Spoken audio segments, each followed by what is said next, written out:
Hey guys, welcome back to my channel the Republic Hindu. तो बिना देर के बाद चलिए वीडियो को शुरू करते हैं। एंड वीडियो शुरू होने से पहले जय श्री राम लिख के और पूरी तरीके से भर दो। ये मतलब यार पूरा कमेंट बस भरा दिखना चाहिए, पूरी तरीके से आगे लगा दो एक बार। तो यार अब हम बात करने वाले हैं मौलाना के बारे में। तो देखो यार, मौलाना हो और इनकी बेइज्जती ना हो लाइव डिबेट में, ऐसा कैसे हो सकता है। देखो यार, कोई भी एंकर हो, कैसा भी एंकर हो, इन मौलाना की लेते ही रहते हैं। ये मतलब यार इन मौलाना को ना खुद को कुछ ज्यादा ही समझते हैं। इसकी वजह से वो जो एंकर वगैरह होता है ना, वो उनको पहलते हैं इतने जबरदस्त तरीके से कि मुझे कभी कभी लगता है इतने ज्यादा पहले जाने के बाद भी इनकी इतनी हिम्मत होती कैसे भैया बार बार लाइव डिबेट में आने की।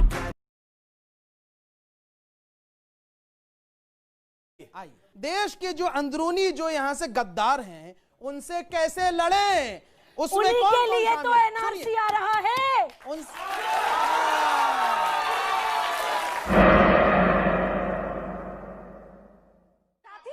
दोस्ती है, वो मेरे साथी हैं। आप यहाँ बैठकर बददुआ देंगे और आपको लगता है मैं सुनूंगी? वो कोरोना वॉरियर्स हैं। कोरोना मरकज का एसेंशियल सर्विसेज में आते हैं वो लोग।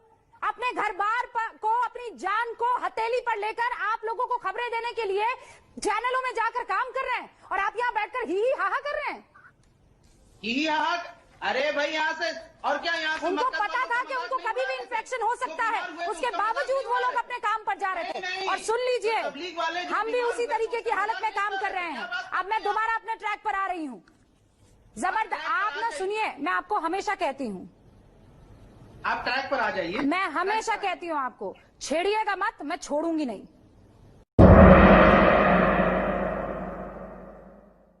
जब भारत में कोरोना वायरस स्टेज 2 पर है, ऐसे संवेदनशील मौके पर इस तरह की जहालत की बात करना, देखो ये जिहादी गुजरा कहें, बहुत अफसोस होता है। कहें बीच में शांत रहे।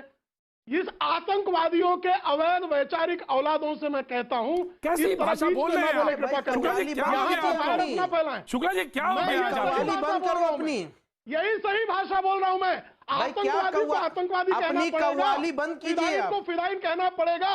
अरे भाई, अरे कव्वाली तुम गाना बंद करो। गौमूत्र वाले कहाँ से आ गए? की फितरत को फैलाने वाले लोग, गौमूत्र वाले कहाँ से आ गए? वाले कहाँ से आ गए? गौमूत्र पिलाना बंद करो। मूत्र वाले कहाँ से आ गए? हाँ, गौमूत्र पिलाना बंद करो। वाला कहाँ से आ गया? ये सुअर के मूत्र वाले के बारे में कृपया बताना। बराए मेहरबानी, नहीं, बराए मेहरबानी शुक्ला जी, बड़े लंबे समय तक आपने पत्रकारिता की है, बड़े लंबे समय तक शुक्ला जी आपने पत्रकारिता की है। इसलिए कह रहा हूँ, मैं पत्रकार हूँ, इसलिए पूरे दायित्व के साथ कहता हूँ। आईएसआई के इशारों पर नाचने वाले, पीएफआई के इशारों पर नाचने वाले शोएब जमई जैसे आतंकवादियों के समर्थक इस देश में वायरस का भी पूरी तरह से दुरुपयोग करना चाहते हैं। बहरहाल ये दिखाई दे रहा है।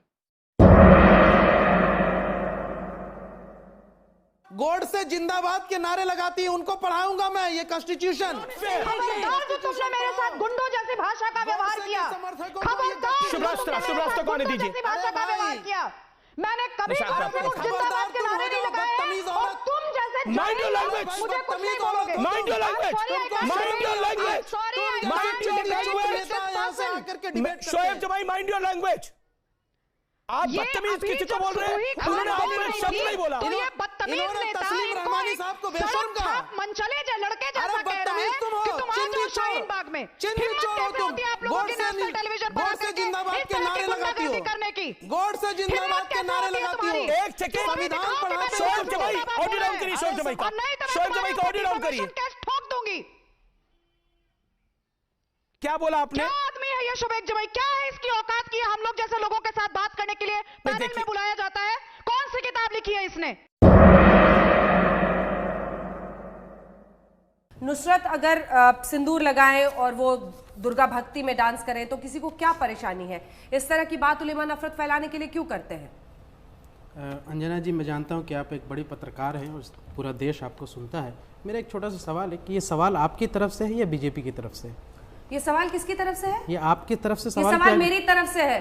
ओके, लिख के देना पड़ेगा क्या नहीं एफिडेविट पे? ठीक है, कभी कभी ऐसा होता है। नहीं, कभी कभी नहीं होता है। आप लोगों को तकलीफ ये हो गई है ना कि आपके हाजमे में इतनी खराबी आ गई है कि आपको लगता है हर सवाल बीजेपी पूछ रही है। नहीं, सवाल देखिए, अंजना ओम ये- कश्यप ये- का है और मेरा सवाल आपसे है कि ऐसे लोग क्यों कहते हैं कि कोई महिला नहीं नाच सकती है?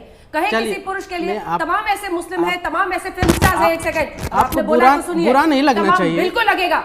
आप मेरे ऊपर सवाल नहीं खड़ा कर सकते हैं। आपको ये अधिकार कोई नहीं देता है कि आप मुझ पर सवाल खड़ा करें। मैं आप पे आपको सवाल क्यों नहीं लगता है कर कि मैं किसी पार्टी की तरफ से सवाल पूछ रही हूँ? हमने तो बोला ही नहीं। क्यों पूछा? आपने पूछा यही। हमने पूछा कि भाई झूठ भी बोल देते भाई- हैं, किसकी तरफ? झूठ भी बोलते हमने हैं। ये कहा कि बीजेपी आपने हिम्मत कैसे की ऐसे सवाल पूछने की? बीजेपी भी सवाल आप आगे से कभी ऐसी हिमाकत मेरे साथ मत कीजिएगा। नहीं नहीं नहीं समझ नहीं में आ गई देखिए ये बात देखिए आपको? देखिए बात अंजना समझे या जी, नहीं मैं आप? ये बात इसलिए आप कह बात रहा हूँ समझे या नहीं समझे? कि इस तरह की साजिश है। साजिश है। मैं ये षड्यंत्र की बात कर रहा हूँ कि मुझे लगता है कि भारतीय जनता कितने पार्टी हल्के इंसान हैं आप।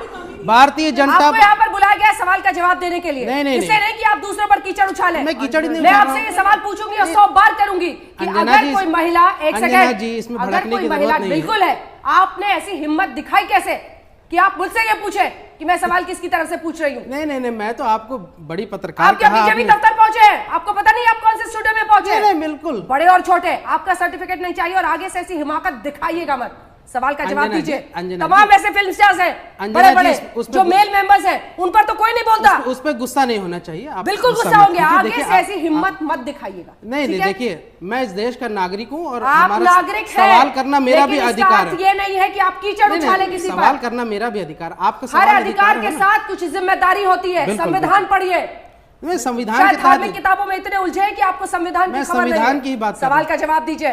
तो अब हम बात करेंगे मोदी जी के बारे में। तो देखो यार, मोदी जी ना इन बाकियों से ज़्यादा डरते वरते नहीं है और ना वो इन तरीके के प्रोपोगेंडास को एक्सपोज करते रहते हैं। और ऐसे ही एक टाइम पे प्रोपोगेंडा चला गया था कि पाकिस्तान इंडिया से भी ज़्यादा पावरफुल है। सच्चाई तो सभी जानते हैं, पर ये प्रोपोगेंडा था, तो तब कुछ लोगों ने इसका विश्वास करना शुरू कर दिया था। तो उस चीज़ के ऊपर नरेंद्र मोदी जी ने कुछ ऐसे चीज़ें कही जिसके बाद ना लोगों का भरोसा बहुत ज़्यादा बढ़ गया था मोदी जी के ऊपर। तो यार इस वीडियो को देखना तो बनता है और इस वीडियो के लिए शेयर करना भी तो बनता ही बनता है। भारत ने पाकिस्तान की धमकी से डरने की नीति को छोड़ दिया। ये ठीक किया ना मैंने? वरना आए दिन हमारे पास न्यूक्लियर बटन है, न्यूक्लियर बटन है, यही कहते थे। हमारे अखबार वाले भी लिखते थे पाकिस्तान के पास भी न्यूक्लियर है। तो हमारे पास क्या है भाई? ये दिवाली के लिए रखा है क्या? सीखे अब कुछ करने की आवश्यकता है, अपनी ताकत का एहसास कराने की आवश्यकता है। कौन मौलाना हैदराबाद से बोलता है, कौन कहां से बोलता है, इसमें बहुत चिंता मत करिए, क्योंकि बकरे की अम्मा कब तक खैर मनाएगी आप देखते रहिए। बस 1/3 हिस्सा जम्मू कश्मीर का हमारे पास नहीं है। किसके कारण नहीं है भाई? किसके कारण नहीं है? जब महाराजा हरि सिंह जी ने भारत के साथ संधि कर दी, वायुसेना के विमानों से भारत की फौज वहां गई, पाकिस्तान के भेजी हुई कबीलाई के रूप में आई हुई सेना को खदेड़ना शुरू किया। खदेड़ते खदेड़ते काफी हद तक कश्मीर से लेकर आज की एलओसी तक पहुंचे। किसने सीज फायर कर दिया? किसने सीज फायर किया? माननीय अध्यक्ष जी, हमने नहीं किया। जवाहरलाल नेहरू उस वक्त के प्रधानमंत्री जी ने सीज फायर कर वो हिस्सा आज पाकिस्तान। हमें इतिहास सिखाते हैं, हमें कहते हैं, आरोप लगाते हैं, प्रेस कॉन्फ्रेंस करते, इसको भरोसे में नहीं लेते, उसको भरोसे में नहीं लेते, इसको भरोसे में, फलाने को नहीं, ढिकने को नहीं लेते। जवाहरलाल नेहरू जी ने देश के गृह मंत्री और उप प्रधानमंत्री को भी भरोसे में लिए बगैर कर। अगर भरोसे में लेते तो आज पाक ऑक्यूपाई कश्मीर भारत का हाथ में होता, हमारा कब्जा। इसको वापस लाने के लिए इतनी जद्दोजहद न होती और शायद भरोसे में लेते तो टेररिज्म का मूल ही न हो। इसलिए मनीष जी, इतिहास हमें मत सिखाइए। क्यों बोलते हैं? शोएब अख्तर की लाहौर में आप पिटाई कर रहे थे, एक के बाद उनकी गेंदों पर चौके छक्के मार रहे थे, फिर आप उनको कहते हैं कि तू बॉलिंग कर रहा है या भीख मांग रहा है?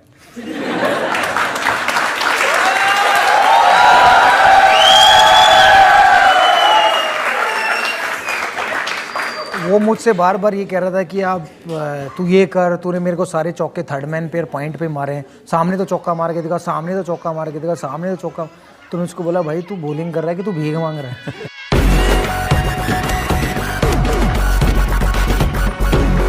एक आखिरी बात मैं बोलना चाहूंगी कि बुर्का जो उतारा मैंने, तो मौलाना साहब ने कहा कुछ तो हया करो, मैंने भी कह दिया हया तो आंखों में होती है, जरा पर्दा अपनी आंखों में कर लो मियां। बाजी बंद करिए ना, एक एक करके बोलेंगे। आपने बोला वो सुन रहे थे, अब उनको बोलने दीजिए। आप बीच में जुबानी पत्थरबाजी मत करिएगा प्लीज। ठीक, अब एक मिनट कोई बीच में नहीं बोलेगा। हो गया वकार साहब, बस वकार साहब, आपसे नहीं सीखूंगा पत्रकारिता। जमातियों का समर्थन करने बैठ जाते हैं, थूकबाज पत्थरबाज जमातियों का। एक मिनट शांत रहिए आप। और ये धमकी मत दिया कर, ये बार बार टीवी पर बैठकर। आप शुरुआत से जब से बैठे तब से धमकी दे रहे हैं। क्या करेंगे आप? क्या करेंगे? धमकी दे रहे हैं आप, धमकी दे रहे हैं बैठकर, धमकी दे रहे हैं आप बैठकर। क्या करेंगे आप? क्या करेंगे?